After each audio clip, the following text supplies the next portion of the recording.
Hey guys, so Drew back at you here with Brother in the Void.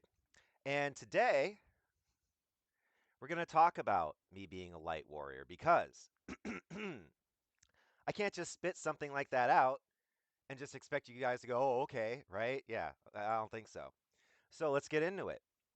Now, to begin with, I'm going to start with Bashar and Billy Carson. Why do I choose these two people? For one very good reason. One can be considered hokey pokey, pseudoscience, fake, whatever you want to call it. That would be the Bashar side of things because he's a channel. How do you know? How can you prove any of that? Blah, blah, blah, blah, blah, right? So that's kind of the hokey pokey side. I'll admit that, okay? Billy Carson, however, Billy Carson is the guy that I use to balance that out because Billy Carson is an MIT scholar that's dedicated his entire life to studying the pyramids, the ancient tablets, all of that, okay? So this guy is accredited big time. So that's why I choose the two. There's a balance there. Now, what's funny is between the two, if you listen to both of them, they both say exactly the same thing. And pretty much what that is everything is based on energy and frequencies. Okay? Period. That's what all of this is. People, matter, anything you look at is actually just solid light. It's solid light. That's all everything is. You have seen recently that scientists have frozen light, okay? There's another thing that happened recently. I don't know if you guys are aware of this or not, but scientists have created light from nothing, from the void, okay? Now,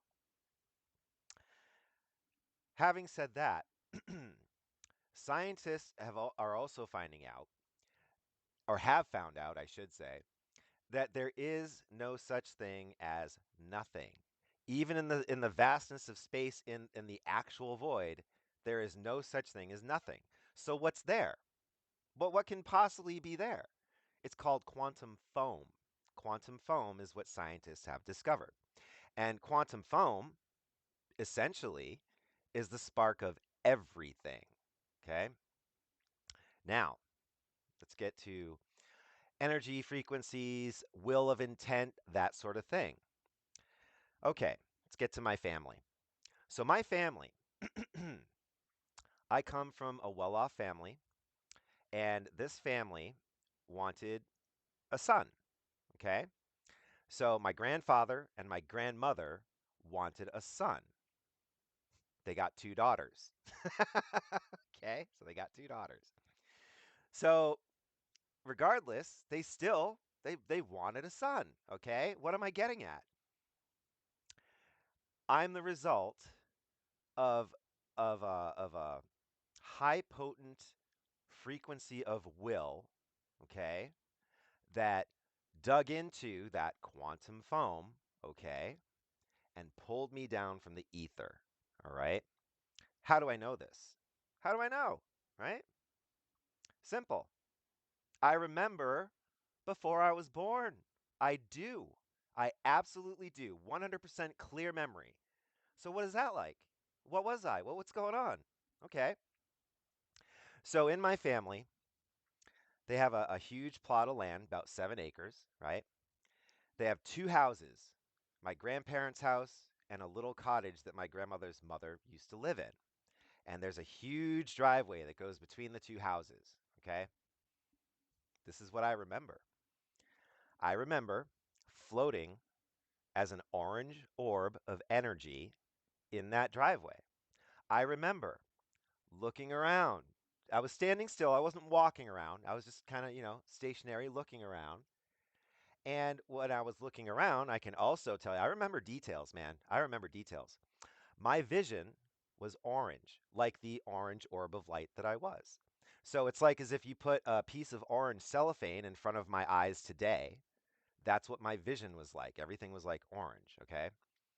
Now, I remember thinking to myself, cool, this is going to be my new family. Yeah, it's as simple as that, guys. Simple as that. And I remember it. And I remember it. And that's what all of you guys are. That's what everyone is. Everyone, that ball of light that I was, the orange orb, okay? That's a soul. That's what we all are, okay? So, I remember this. Now, on top of that, my astrology is absolutely insane. My birth date, my astrological chart, all of this stuff, absolutely insane. My mom was into all that. She did my charts for me. Believe me, I'm something else. Okay, I can't get into specifics because I'm not about to give up my birth date and all this other crap here. You're just gonna have to take my word for it. But my astrological chart is insane. So that's another thing.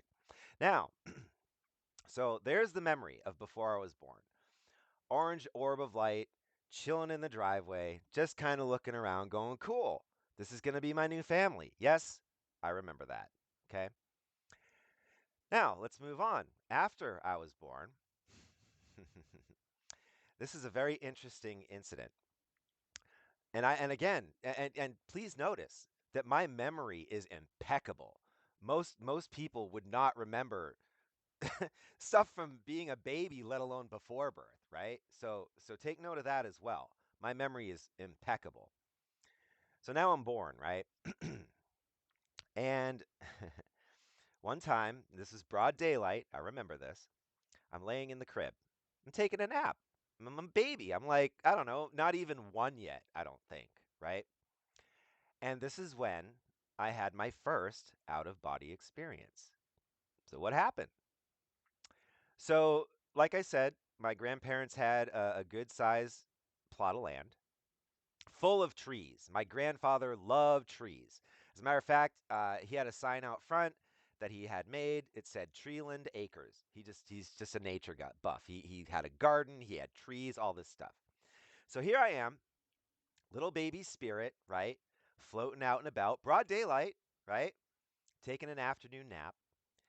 And I'm floating out and about in the yard, and this is what I remember. The trees spoke to me. Now, this is not verbal language. This is all based on emotion. Okay, so there's this little baby spirit. I don't know English or anything. I don't know. All I can do is feel emotion, right? And what did I feel? Oh, look, the little baby human, the little baby new baby spirit. Oh, this is so awesome. This is what the family wanted. The trees knew this. They heard family talking, all this stuff. I'll get into plants and sentience and all that other stuff another time. But they knew, right? Now, this is not all glitter and rainbows either, okay? Not all the trees were happy to see me. Some of them hated me. They're like, oh, God, another human spirit. And that hate or fear or whatever it was, that's what snapped me back into my crib and woke me up crying. Okay? So, yeah, I remember this stuff. Yeah, I had an out of body experience as a baby. Yes, I remember the trees, the emotions that were felt. Most of them loved the new baby. Most of them were excited about the new baby boy that the whole family wanted. Some of them were like, get this fucker out of here. Oh, yeah, I remember all of it. Okay? So there's that. God, what else? I mean, there's just so much. I mean, as a kid, as a teenager, I had out of body experiences that I couldn't control. I just fucking fly out of my body and shit. What the fuck is this, right? Um, I remember, and I love telling stories. By the way, I love telling stories. Here's a good one. So my mom, and at this time, I was probably around 6, 7, maybe 8 years old. So my mom got married, and I had a stepfather, and we moved into this house, right? And we bought a dog. We named it Rascal, and we had this dog from birth since it was a pup. So there was no pre-existing anything. This was our dog, okay? This house was haunted. Period. It was haunted. There was something in that house, okay? How do I know this? Oh, there were so many things. So my stepfather was an electrician. He installed sliding lights in the living room. So there was three sliding switches for these dimmer lights, right? I broke them. I broke them and they were free floating. He was pissed, okay? When they sold the house, my mom came up to me and she said, "Did you fix those sliding switches?" Because I was good at fixing stuff. I was always good at electronics. That's another thing. Okay, I'll get back to that. I said, "No, I didn't fix them. I broke them. I didn't fix them." And she goes, "You have to see this." And my stepfather swore up and down because he's the electrician that he didn't do anything. Nobody had been in the house. It was on the market. We weren't living there, nothing. So my mom takes a trip. She brings me into the house to the living room. And I shit you not, all three of those switches were tight as fuck, as if brand new. Tight. Something fixed those, not us, not someone else. So that's one instance. Another instance, it is well known that malicious entities or poltergeists, whatever, they feed on the weakest link, right? So whatever you're in your family unit, whoever has the lowest vibration, that's what that entity is going to choose to fuck with, basically, right? My mom was that link. Okay. So I came home from school one day, and this was very weird. I came home and the front door was locked. I'm like, why is this locked? Right?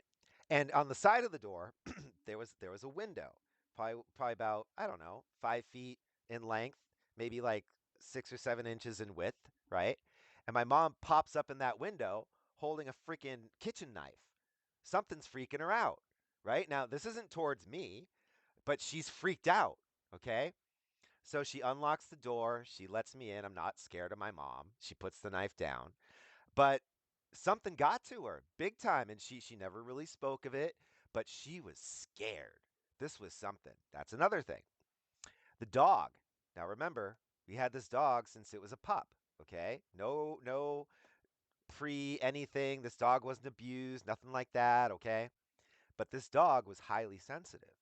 This dog would not go downstairs in the basement area. It wasn't really a basement. It was actually kind of cozy. We had a laundry room. We had kind of a living room set up down there. We had another playroom area. It was pretty cool.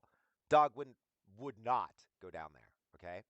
Upstairs, we had a hallway. So it was a kitchen hallway that went all the way down.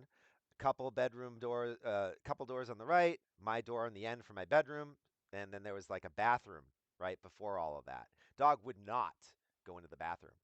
It would go down the other rooms. It would go in my room and whatever.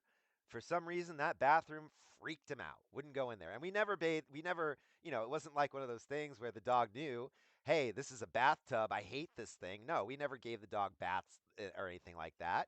It never had that kind of experience, ever. Would not go into the bathroom. Now, here's the kicker. This is the one that really got to me. So again, I'm a kid. I'm probably like 7, 8, whatever. And it's early morning. I'm waking up, but I'm not quite awake yet. I'm kind of in that haze between consciousness and still being asleep. Not quite awake, not quite dreaming, right there in the middle. You guys know what I'm talking about. Well, I had a vision, not a dream. It was a vision. And the vision, my dog had in the backyard, he had a dog house and he was chained to the house. And next to the dog house was a row of bushes, right? So in the vision, what I saw, it was me walking up behind my dog as my dog was sniffing the bushes. So I all I could see was its backside, right? I'm walking up behind it. And as I'm walking up behind it, my dog turns around and it's no longer my dog. It's this demon thing with these bright, big, wide yellow eyes, long, fucking sharp teeth. And what did it say to me? Get out of my house, right? Now think about that. Poltergeists or malicious entities attack the weak link. It went after my mom to try to, mess with her. It couldn't mess with me. It couldn't touch me. That's why it hated me. That's why it wanted me out of there, right? So there's that. So as far as how I've come to the realization that I'm a light warrior. Now, keep in mind, this whole time, from birth until about shoot, just like a couple years ago, I didn't know what was going on. I was always one of those people that was like, man, I'm here for a purpose, but I don't know what it is. I don't get it, but there was always that something. I always resonated with things like the movie The Crow and Eric Draven coming back from the dead, or The Craft and all that mysticism. I always felt a resonance, a connection to just nature stuff and all this stuff, right? But I never quite got it, right? And then I went through the family war and all this hell and the drinking and drugging and all that stuff. And I got to a point where I lost myself completely, right? Like I said, I've brought myself back up from hell. You'd never know by looking at me today or how I sound or all of this shit. Okay. But believe me, I've been through it. So there was a point where I completely lost myself entirely. Never even thought about any of that stuff anymore. Gone. Right. Then I start my healing process about 8 years ago. Got my own place, started chilling out, trying to purposefully be mindful every single day. It's very hard work. You have to be mindful every single day to calm myself down, rid myself of anxiety, da da da da da. Now, one thing I'm a firm believer in is synchronicity, things happening when they happen. Well, in the middle of my healing, that is when I came across Bashar and Billy Carson. I was just scrolling on Facebook, usual doom scroll, whatever, right? And all of a sudden, I come across this weird ball guy. This is Bashar, right? This is my beginnings of Bashar. And I'm listening to this guy. And I'm like, this guy's weird. He sits there with his eyes closed. It sounds funny. What's this guy all about, right? But nonetheless, he was intriguing. He was fascinating. So I kept watching more. Then, and this is all within the same time span, I noticed this stuff. I noticed the timing of things, synchronicity, when things happen, how they happen, why might they be happening. Next thing you know, I come across Billy Carson. I have never come across these guys before. Okay, so I'm listening to Billy. Says the same thing as this other weird guy. And this is just the brief stuff. This is just the beginning. So now I'm really getting into it. Now I start digging. I'm like, who's this Bashar guy? What's he all about? Oh, okay. Bashar is an alien entity channeled by Daryl Anka. Daryl Anka is actually a person that he works on movie sets, famous movie sets. He did like Star Wars and shit. Okay, this is a very credible guy, actually. Okay, so I'm like, wow, that's impressive. I started looking more into Billy Carson. What's he all about?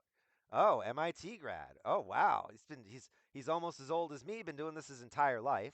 Okay, this guy actually had, I want to say claims to have had because you can't prove this, but I believe him. Claims to have had direct contact with aliens. Matter of fact, said he was sitting in his living room one night just watching TV and one literally boop popped up behind him. Crazy, right? I believe him. Why not?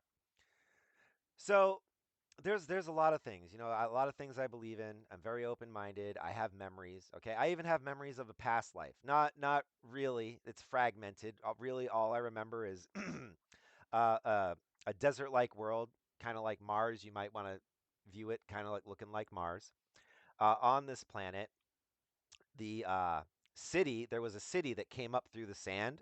Like the buildings came up through the sand, but everything, the civilization itself was what's that word?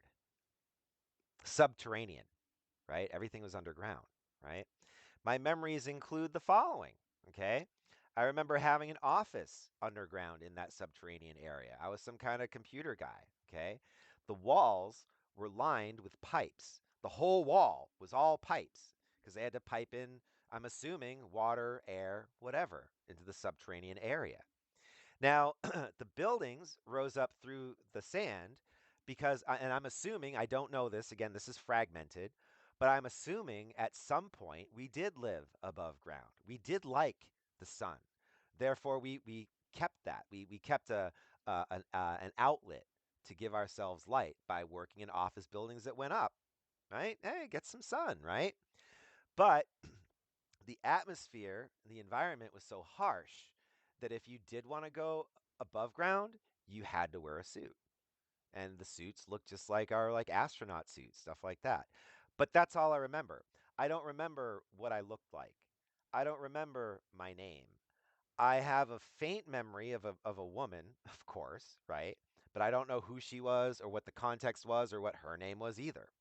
All I remember is this was a sand desert type planet, very similar to Mars. The buildings rose up through the sand, and the actual society was subterranean. And I was some kind of computer guy. That's all I remember. But I remember it. Okay. So, to conclude, that's how I know I'm a light warrior. So, to reiterate, And to just go back to all this and kind of take it step by step on that aspect, right? Again, we're talking about frequency and vibration and intent of will. That's what this is. My grandmother and grandfather desperately wanted a son. They got two daughters. That desperation of a want of a son continued, increased, grew. My mom got pregnant because because they willed me into existence with that will of intent, right? So they pulled me down from the quantum foam, the ether. I got pulled down from the quantum foam, became an orb of light, a soul. I looked around. I said, "Okay, cool. Just knowingly, this is gonna be my new family." There you go. Now, as far as the physicality of it, conception, my mom and dad, and all that, and the fetus, and all this and all that. That's just technicalities, right? I'm a soul. I'm going to plant myself into that fetus, and that's just the end of it. I'm still my mom's kid. I'm still biologically my father's son, right? But in the soul sense, I was pulled down from my grandparents, right? So what happened there? It's probably an important detail. So my mom's marriages never worked out. We ended up living next door to in the cottage next to my grandparents' home, like I said earlier. And they dolted on me. My grandparents dolted on me. My grandfather loved me. My grandmother loved me, although the love was a little bit different on her end. But yeah, that's what it was. So, and how did all that fall apart? What happened? I went to college. I fell in love with a goth girl. My family's a conservative family, wealthy, blah, blah, blah, blah, didn't approve. And I had enough of their crap. But by this point, my grandfather was incapacitated. He couldn't come to my defense anymore. So I was in this thing with my mom, my aunt, and my grandmother, who were all jealous of me because of the relationship I had with my grandfather. And it just went downhill from there when he got ill, right? So that's the deal, guys. And it just goes to show that just because you have a will of intent and you really want something, and let's say it even happens, right? It doesn't mean you're going to know what to do with it. Because if my family knew what to do with it, if my family truly honored and revered and loved with unconditionally what they willed into existence themselves, none of this would have happened. That's the lesson. Okay? Now, here's another thing. I'm a cycle soul. What do I mean by that? You think this is over for me? No, no, no.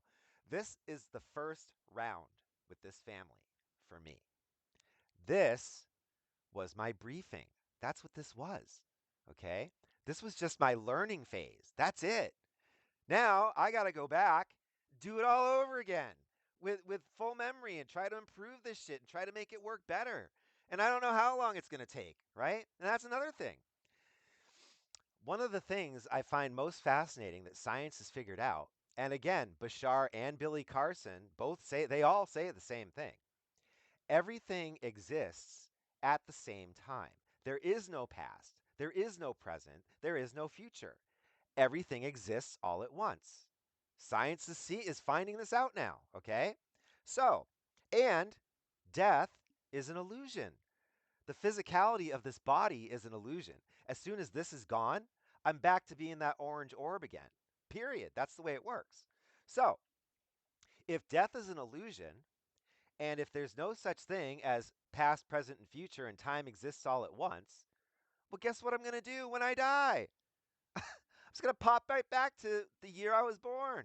I'm going to pop right back to being in that driveway, looking around and going, here we go again. So that's the deal, guys. Believe what you want. I can't prove it.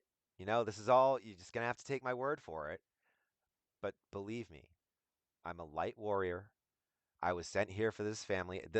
In my previous video, when I said, this job is complete, I was just saying that for the sake of saying that for that video. This job is not complete. I still have plenty to do. And I don't know how many lifetimes this is going to take, because honestly, this family's a bitch. There you go, guys. I'm Drew Henry. God bless you.